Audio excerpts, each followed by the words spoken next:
Hey everybody, Craig Cottle, Director from Nature Online School with another tracking tip Tuesday for you.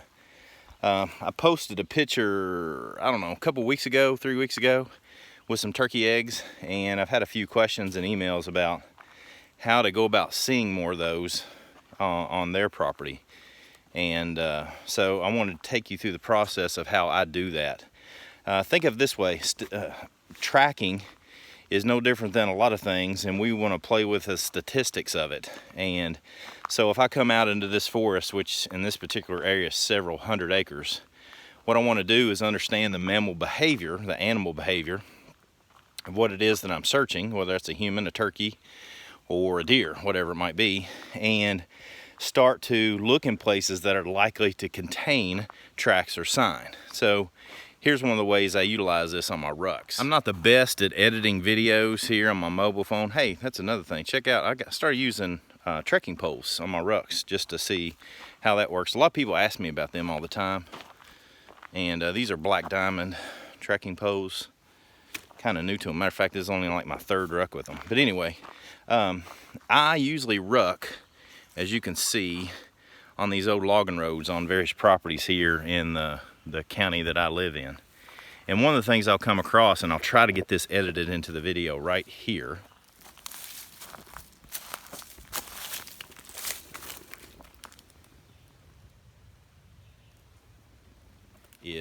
this is a spot where a turkey will come to an area such as a road like this and dust, basically trying to get insects, mites, what have you, off of them by dusting and in essence bathing themselves, cleaning themselves in different ways. So because I know female turkeys will do that, this is what I do with this. So this is the way a hen's going to work. She's going to leave the nest on occasion to go bug and dust and what have you. And she does not like leaving her eggs unattended for very long, for good reason. So she will not go far from the nest when she's dusting like this. And there's no absolutes in nature, okay? So this is just a general understanding. So because I know that, I'm statistically more likely to find eggs in this area and find the hen. Now, what I'll do is I'll start searching in concentric circles out from this particular dusting spot, and then I will more than likely come across some eggs, or the hen, what have you. And when I do, I'll count the eggs and immediately leave the area. And here's why. Because when it comes to nature study, I'm not a biologist, right? I'm just a nature fan of nature. So I record this information on this property just so I know what's going on in this property. But I'm doing it just for the fun of it more than anything, and I do not want to be a burden on the hen. Think about it. If I go in there, I'm going to stress her out.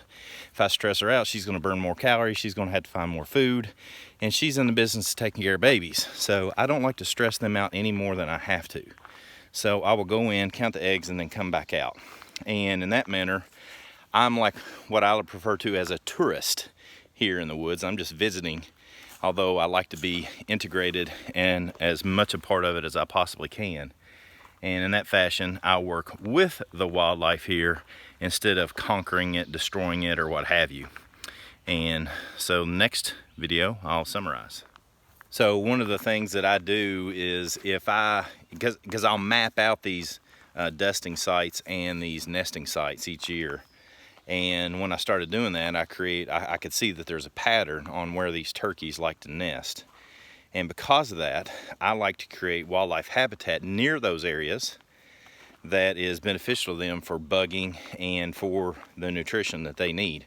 Whether that's some sort of wildlife grass that's beneficial, or just creating some sort of built up forest debris like branches and whatnot to create wet nesting sites for small birds.